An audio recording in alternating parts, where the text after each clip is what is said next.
The RBA decided to leave its key interest rate at a record low, saying a slide in the currency may continue. I have Ben Jarman, Senior Economist at JP Morgan on the line. Ben, do you see this currency depreciation further over time? Our own forecast suggests that the currency will keep declining, so we think it has another few percent to go. We have it hitting 88 cents versus the US dollar by the middle of next year.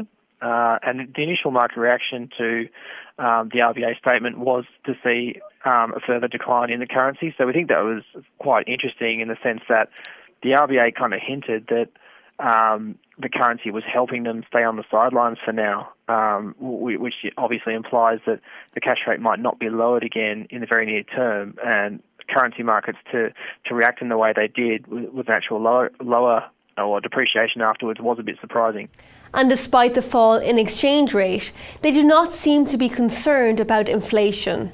Now, do you think they are correct in thinking this? And when do you think the RBA may implement further easing? We do have them cutting later on in the year. We think for now the depreciation in the currency is enough in terms of being a tailwind that's helping the restructuring that's already underway in the economy. So the RBA has already cut the cash rate 200 basis points. And they're starting to see the economy start to rebalance in the usual way. Falling currency just gives that extra nudge to that adjustment. So we think that gives them the case that they don't need to give too much more support in the near term. But we do have them cutting a further 50 basis points later over the turn of the year. In terms of what the currency means for inflation, we're actually not convinced ourselves that it really changes the story, because while it has depreciated, the currency remains high, and we think it's still putting pressure on local retailers to compete with global pricing. The RBA too seemed fairly relaxed about this, because they did say that even with the currency depreciation, they expect inflation to be consistent with the target, so they're not too worried about it either.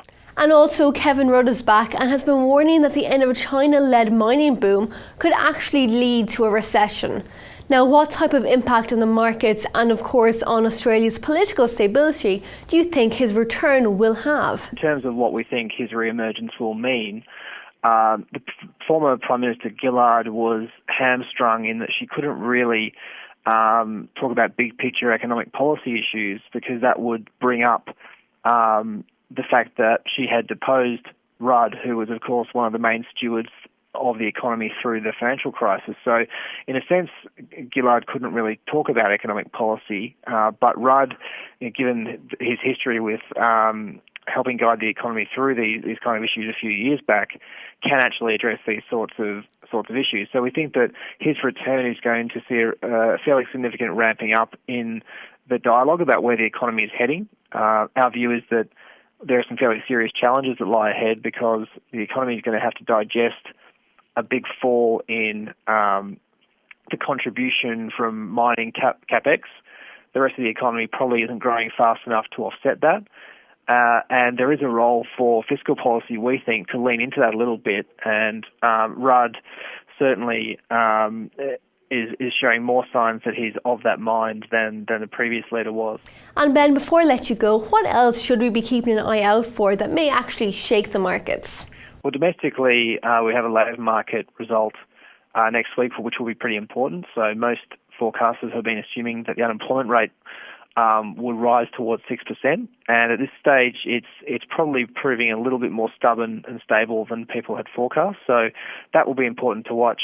Globally, of course, the backdrop is still one where we have to be wary of the outlook for China and any stresses that are appearing there. So we'll be continually watching the China data. And then, of course, we have the Fed are pretty important too here, because if we change to an environment where policy rates are rising in the rest of the world, or at least looking less low, and bond yields are rising, that would be an environment where the Aussie dollar would start to lose even more of its shine, and we might see it fall further. And that would have obviously implications for domestic monetary policy here.